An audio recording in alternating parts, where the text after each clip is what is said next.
Welcome to Coffee with the Supervisor. We're sitting here on a warm summer day in the front parlor of the Longwood Estate. Joining me is Joshua Ruff, who is the Chief Curator of the Long Island Museum, and Barbard Russell, a fabulous historian for the town of Brookhaven. We're here to talk a little bit about history and about the people whose portraits are behind us.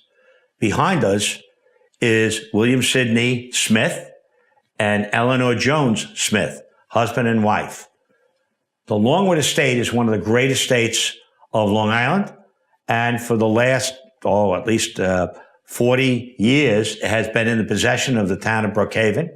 At one point in our history, it covered hundreds of acres. And believe it or not, the people that owned this died without an inheritor. And William Smith, right here, inherited this. He was an orphan. When he was 21 years old, and when he was, I think it was 24, moved into the Longwood Estate when he married Miss Jones, who became his wife. We're sitting here, and by the way, Mr. Smith was very active in his community. Not only did this estate involve hundreds of acres at one time, but he was also the town supervisor of Brookhaven from 1829 to 1834. He was county treasurer from 1834 to 1848. He also served terms in the state assembly and on the local school board. He was very active in his community and a leader, and he passed away in 1879. He had 10 children, I think 8 boys and 2 girls. And as a result, his inheritors lived in this estate till 1970, in which case it passed to the town. And the last person that lived in this estate moved out with her other relatives to California. She died in 1972. And going through her effects in storage, they found these great portraits. And I'm going to let our curator talk about the artist and who the artist is and who his brother was, and why it's important that they go to the Long Island Museum. But these portraits stayed in storage until 2017, in which they were discovered and donated back to the town. And at this point, I'm going to let Joshua fill in the story about these portraits, why they're significant, why they're important. The Smith family was an extremely significant family in Brookhaven, but these portraits have other significance, and I'm going to turn it over to you. Oh, okay. Well, thank you, Supervisor. And it's great to be here. And the museum really appreciates all of the great work that we've been able to do together with the town on being able to receive this wonderful loan. These are 2 paintings by Shepard Alonzo Mount, as you had mentioned. And his brother was? His brother was William Sidney Mount. Whom a lot of people know because they're in, if you pick up a local history book, even as an elementary, high school kid, you saw his portraits of 19th century life on Long Island, but they were in a lot of textbooks. These are local heroes in the world of art. These are people that I think a lot of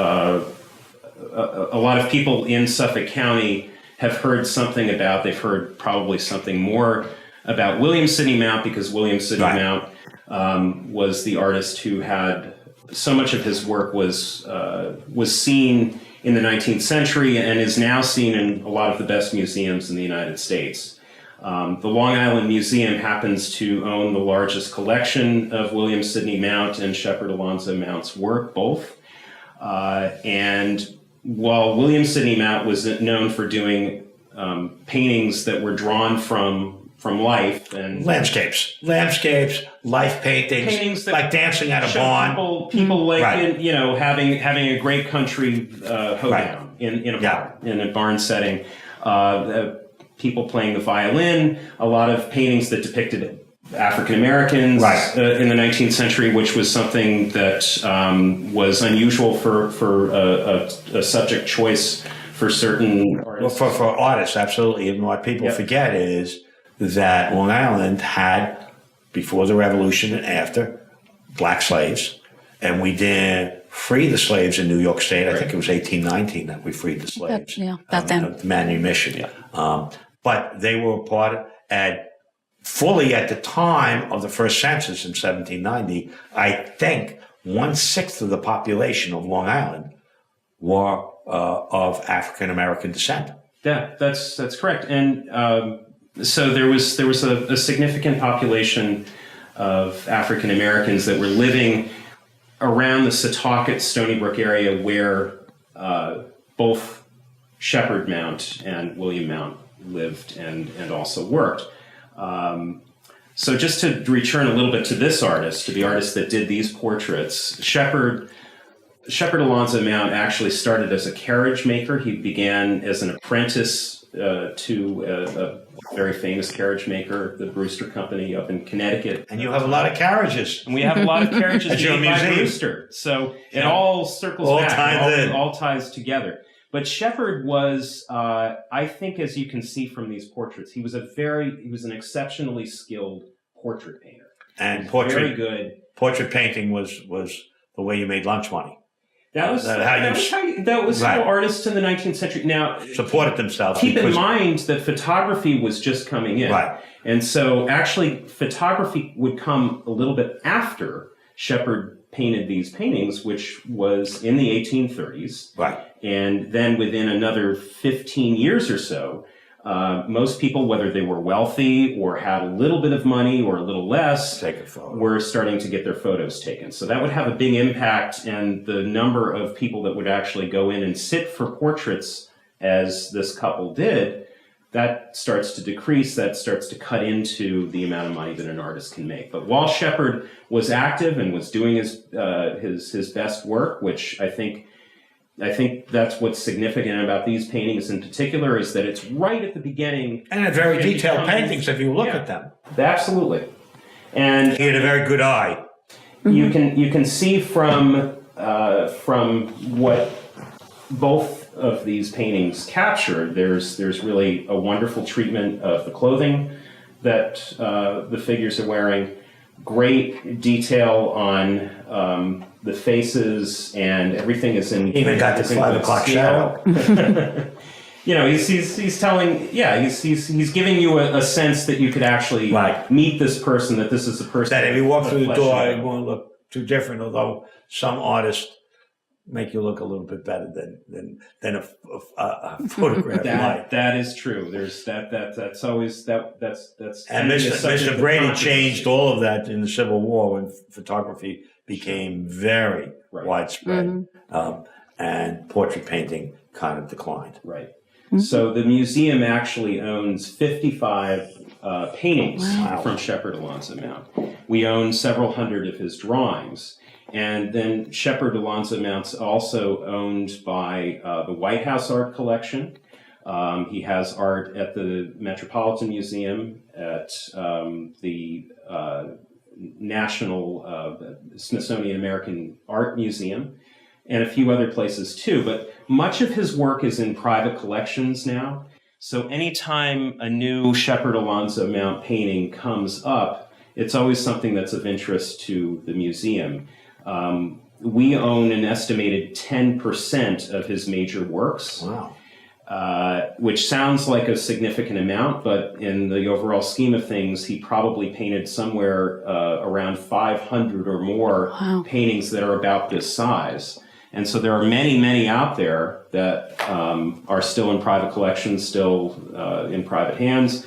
There are museums on Long Island that own some of his work, like the Heckscher Museum in Huntington. Right. I think they were displayed in 1945, if I'm not mistaken. Yes. And so for us, I mean, what we're thrilled about with being able to borrow them on a long-term loan from the town of Brookhaven is that they'll come into our collection.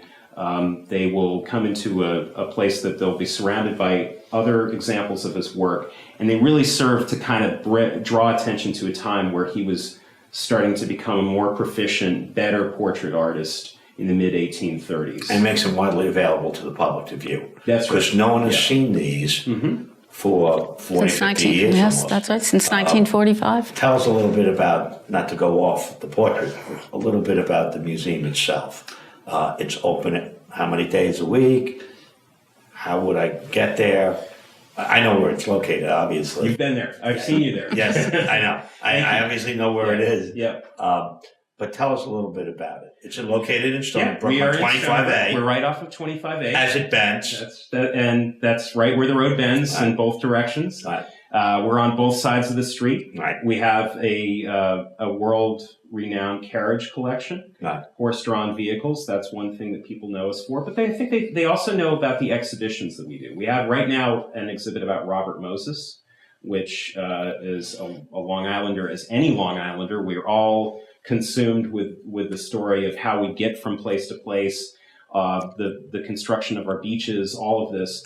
So that Moses exhibit is up through the end of October. I definitely have to go. I'm Please. very interested. One of my favorite authors, if not my favorite author, is Robert Caro, Right. who wrote The Power Broker, which is a seminal work. Yes. To anyone interested in politics or government, you want to read The Power Broker. We'll tell you a great deal about how government works and a great deal about Robert Moses. And a great deal about New York and Long Yeah. Island and Long Island in how all particular. of it came together. Yeah. And Lives on Thompson Street in Babylon. so we're Never drove.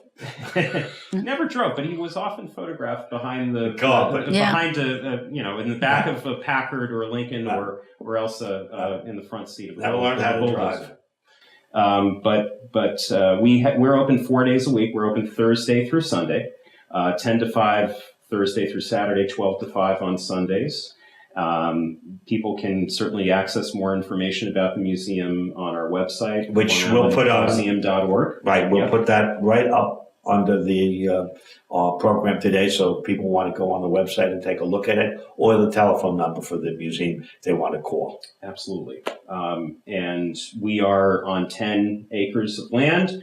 We have historic buildings at our site. We have a barn that was built in the 1790s, a schoolhouse from the 1870s, the art museum where these two fine paintings will be going into our collection. We do a variety of different exhibitions over the course of the year, mostly focused on Long Island artists, right up through contemporary times. A lot of landscape painters, a lot of the famous artists of the East End that people are familiar with. Not do Jason Pollock, do you?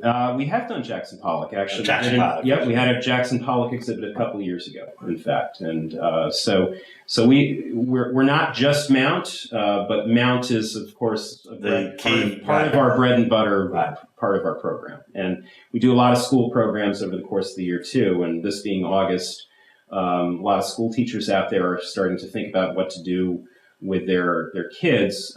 We serve 12,000 school kids every year. It's a fabulous place to go as a kid. Yeah. Mature enough, hopefully high school, where you can begin to appreciate some of the exhibits that you put on. We also are joined by Barbard Russell, our town historian, who's done a great deal of work on the Longwood Estate and all of our historic holdings, very deeply involved. Barbara? Well, I would like to say how fortunate we are that the last Smith family who lived here, their children are the ones who located paintings and some furniture and other items that the family thought should come back here to Longwood. So we were fortunate that they had that foresight and sent it back to us. There were 5 children. They came here in the 1950s to live. And they told us that these 2 portraits hung in the front hall right here at Longwood, one on either side of the wall. And this room has a lock, a special lock on the outside, because their father did not want them to disturb anything in these rooms that were Smith family items. But the portraits were in the front hall. So I guess we're pretty fortunate that they didn't have any dart practice or anything else, as kids can do. And we're certainly really delighted that the museum is going to take them, and we know that they'll be taken care of correctly and stored properly and exhibited from time to time. And that's the most important thing. Thank you. So I guess the best way to end this program is doing a couple of things. First of all, to thank the Smith family, because even though they're located mostly in California now, they are still giving back to the town of Brookhaven and to this former supervisor, Mr. Smith, who served as our supervisor and our county treasurer. To his family, thank you very much. This estate is evidence, and we will continue to maintain this estate. To our historian for her work on this and so many other historical projects that we are involved in. Thank you. And Thank you. could you invite the public to come see the Longwood I'm going Estate? to let you do that at the very end. Okay. And to Mr. Ruff and to the Long Island Museum, thank you. I know that you look at this with great joy because it adds to your collection, but we look at it as great joy because we think that these portraits are very significant in the history of Brookhaven, and we wanted a place where the public could see it, where they would be preserved and maintained. And the Long Island Museum is a great place to do that. So thank you for Thank you. your leadership. And Barbara, I'm going to let you have the last word to let people know that's about okay. how they can come to the Longwood Please, Estate. this is a 35-acre park that's owned by the town of Brookhaven. It's open every weekday. We invite the town residents, bring their house company, bring everybody. You can roam the grounds. You can bring a picnic lunch if you like. Great. And thank you very much for coming today, and Joshua Thanks too. for listening. And just realize that in the town of Brookhaven, we have a tremendous treasure called the Longwood Estate. And we have the two former owners of Longwood Estate, their portraits that will now hang in the Long Island Museum in Stony Brook. So please feel free to visit both. And there'll be information up on your screen to direct you to do that. Thank you again for watching.